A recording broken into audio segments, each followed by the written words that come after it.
মাদকতা যদি বলি, মাদকাসক্ত যে বিষয়টি সবচেয়ে বড় সমস্যা। সুতরাং যে সুন্দর বাংলাদেশের স্বপ্নের জন্য আমাদের জুলাই আন্দোলনের যারা শহীদ হয়েছে, সেই বাংলাদেশ গড়ার জন্য এই সমস্যাটিকেও আমাদেরকে আসলে সবাই মিলে সমাধানের দিকে যেতে হবে।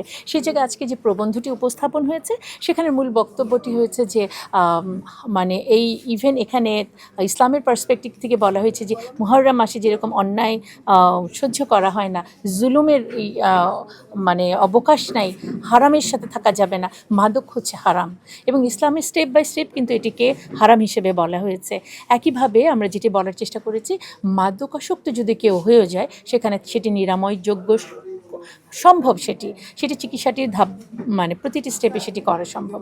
কিন্তু যেই জায়গাটিতে আমরা নক করতে চাই, মাদকাসক্তি কিভাবে করে ছড়ালো, সেই জায়গাটা আমাদের যে সীমান্তগুলো আছে, সেই জায়গাগুলো সরকার যেন সচেতনতার সাথে বন্ধ করে, এবং রাজনৈতিক ক্ষমতার একটি সুযোগ নিয়ে যারা এটির প্রতিনিধিত্ব করেছে, এক ধরনের ব্যবসা চালিয়ে গেছে, এই নতুন বাংলাদেশে এটির যেন কোনো স্থান না থাকে। এবং ইসলামে যেটাকে, ইসলাম কিন্তু আমি বারবার বলি, এটি কোনো মুসলিমের জন্য শুধুমাত্র কোরআন না, এটি সমস্ত হিন্দু, বৌদ্ধ, খ্রিস্টান, মুসলিম সবার জন্য। মাদক তো কোনো নির্দিষ্ট ধর্মের জন্য ক্ষতিকর তা না, সবার জন্য যেহেতু এটি ক্ষতিকর, এটি বন্ধের জন্য আমাকে কোরআনিক যে নির্দেশনা সেটি মানতে হবে।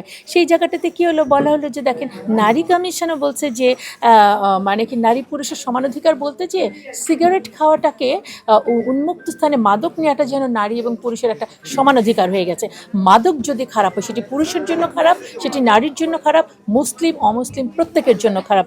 সুতরাং এই জুলাই আন্দোলনের যে সফলতা, আজকের যে স্পিরিট, সম্মিলিত নারী প্রয়োগ সবসময় যে কোনো সমস্যায় তারা প্রতিবাদ করেছে। আজকে আমরা বলতে চাই, আমাদের যেই যুব সমাজ আজকে যদি অবক্ষয়ের দিকে চলে যায়, আমরা নতুন বাংলাদেশের কোনো স্বপ্ন দেখতে পারবো না। সুতরাং শুধুমাত্র ইসলামের প্রেক্ষিতেই না, আমরা এই দেশের যেহেতু নাগরিক, আপনার আমার প্রত্যেকের দায়িত্ব আছে আমার সন্তানটি যেন মাদকাসক্ত না হয়ে যায়। যদি আমার সন্তান না হয়, আমার পাশের বাড়ির তাকে যেন আমি মাদকাসক্ত না দিই। আপনারা কিন্তু খেয়াল করেছেন, একটি হত্যার ঘটনা আমি বলছি, যে সাভারে যেই মেয়েটি তার বাবাকে ফেসবুকে লাইভে এসে হত্যা করলো, আপনারা কি দেখেছেন? সে ছিল মাদকাসক্ত। শুধু তাই না, সে কিন্তু সমকামীও ছিল।